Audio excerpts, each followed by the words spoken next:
والله يدعو إلى دار السلام ويهدي من يشاء إلى صراط مستقيم. Question from Canada. Quite an important question. It may take some time, but it really needs to be answered, because she says it's very confusing nowadays. We have 4 schools of thought, 4 different imams. So many people call to this imam, to another imam. She says, where do we draw the line? How do we go about following these 4 schools of thoughts in our everyday practical living as a Muslim?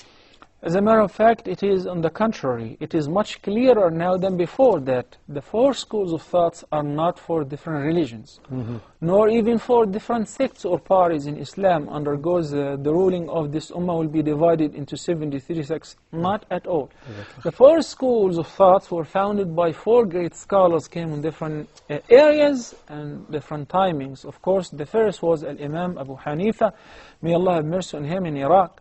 Then there was Al-Imam Malik, then there was Al-Imam Shafi'i, may Allah have mercy on him, and finally Al-Imam Ahmad ibn Hanbal. By the way, for your information, it's not only 4 schools of thought, there are much more than that, very well respected and honorable scholars, besides these 4 imams. It is very interesting to understand that these imams loved one another, respected one another, and some of whom were even disciples and students of another imam, like Al-Imam Shafi'i, studied from since his childhood with Al-Imam Malik. But it doesn't mean that he agreed with him on everything, that he has his own thought based on the references that he collected. He traveled a lot. He went even to study the school of Imam Abu Hanifa. He adopted some of his opinions and refuted some based on the new evidences that appeared before him. The summary to all of that is that we heard from them saying that إذا صح الحديث فهو مذهبي. What does it mean? If I just tackle this statement, it should be enough to explain to the viewers that these imams are stemming from the same origin and taking their knowledge from the same source and basing their opinions on the same foundation, the Quran and the Sunnah. They said if the hadith is proven to be sound and is attributed properly to the Prophet ﷺ, which hadith? The hadith which I quoted as a reference. If it is proven to be sound, then this is my madhab. What if it is proven to be weak? And Imam so-and-so's hadith is proven to be right, then my madhab is his madhab. So they do not have independent religions. I see some people are so prejudiced when it comes to the 4 schools of thoughts. And he says, I'm following this madhab, and I will never change it. And if any other opinion, he will not take it. No. For average Muslims, for the common folk who are not professional nor specialized in studying fiqh, because these schools of thoughts are with regards to the fiqh, the rules and regulations, the legislations, do and do not do, haram and halal, and so on. If you're not a scholar, nor a researcher, nor a seeker of knowledge, then just follow your local imam. And the local imam is a higher level, understands that we do not follow blindly. For instance, I will give you one example. Even though the opinion of Al-Jumhur, and it's been a while that we've been discussing in this program, the meaning of Al-Jumhur, the vast majority, which is not necessarily every time the same scholars, but Al-Jumhur, if the vast majority of the scholars agree to a certain opinion, and there is a little bit of other scholars who oppose that, then the majority we call them Al-Jumhur, the vast majority. Even though the vast majority have agreed that there is no zakah on jewelry, which is prepared for adornment that a woman may wear, Al-Imam Abu Hanifa, may Allah have mercy on him, opposed that. And he said no. He had another hadith. He based his opinion on a hadith. He said no, there is the zakah due annually, every single year, on the woman's jewelry, whether she wears them or not, whether she using them as means of adornments or not. So we say in this program that we adopt the opinion of Imam Abu Hanifa and we disregard the opinion of Al-Jumhur with disregard. But not every single time we adopt the opinion of Imam Abu Hanifa. It is very interesting to understand. I started my life studying in the study of fiqh in Al-Azhar, where I began by studying fiqh 7 consecutive years. I studied al-fiqh al-Hanafi. Then my other brothers who were enrolled in Al-Azhar as well, each one was studying a different madhab, Shafi'i for instance. So if it happens and we come together in the evening to eat dinner. It must have been a heated dinner, that. Oh my God. You should really be there to see the situation. A fight would break up between us if we ever discuss any mas'ala. Why? Because we're still students. We don't understand. I was only studying Hanafi, so I don't believe in any other madhab but this.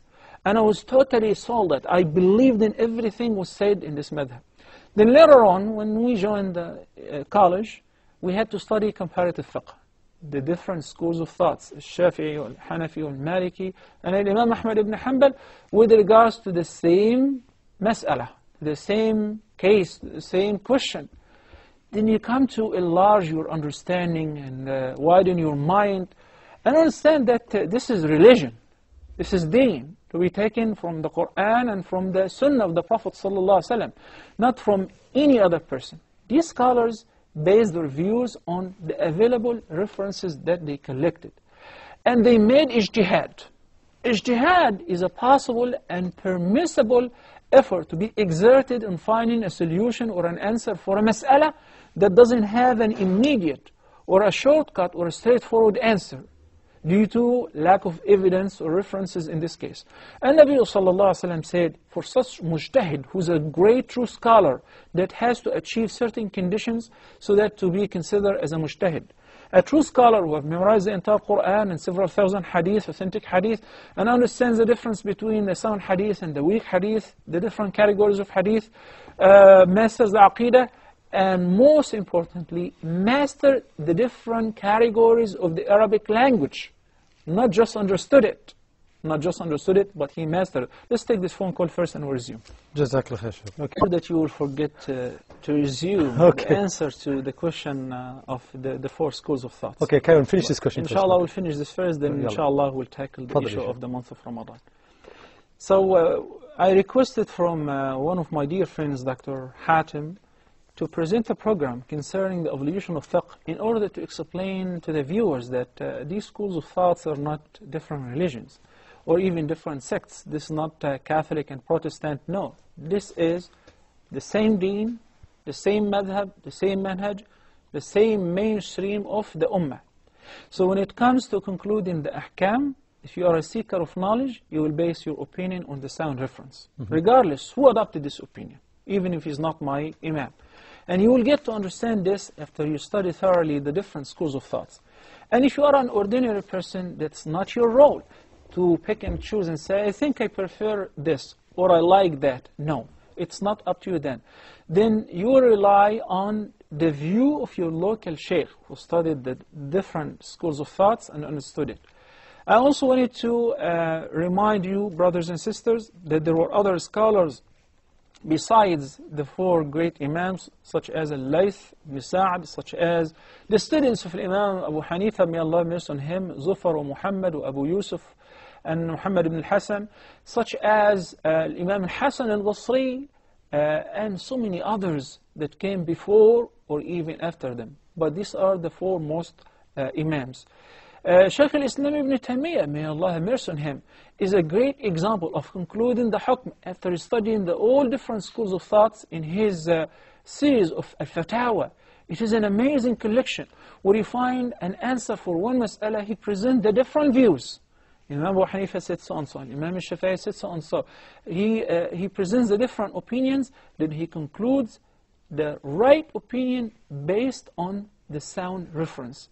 So if you're not a scholar, it would be sufficient to ask to get a fatwa from a program like this, or consider your local imam or true seekers of knowledge. May Allah subhanahu wa ta'ala guide all of us to what's best. Jazakallah khair. Okay.